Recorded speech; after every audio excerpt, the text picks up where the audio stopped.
क्रांति क्रांति mix by Rakesh Lal Yadav. Sanoj बनैला छ ताजा खैमी ते तो माजा नै छो विश्वास चिकी के देख धरे लग में पांजा सनोज बनैला छ ताजा खैमी ते तो माजा नै छो विश्वास चिकी के देख धरे लग में पांजा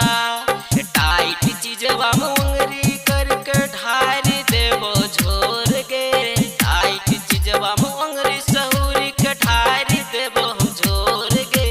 पीछे बाजारी में मांझी जी बेचै कुछ गोले गोल गे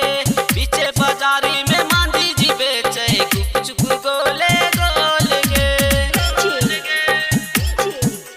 पीछे बाजारी में मांझी जी बेचै क्रांति क्रांति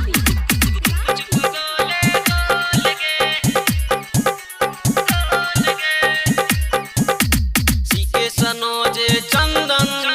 करे छो अभिनंदन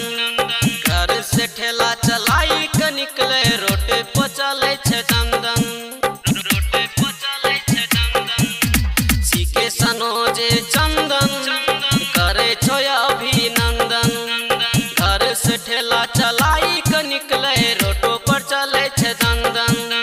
सीके सजनवा खिले तो तोरा खैमी की छौड़ी बोल गे सीके सजनवा खिले तो तोरा खैमी की छौड़ी बोल गे पीछे बाजारी में मांझी जी बेचै कुछ गोले गोल गे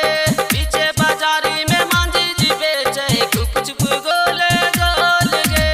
Rakesh digital recording studio Banarasi वैसा मुंगेर।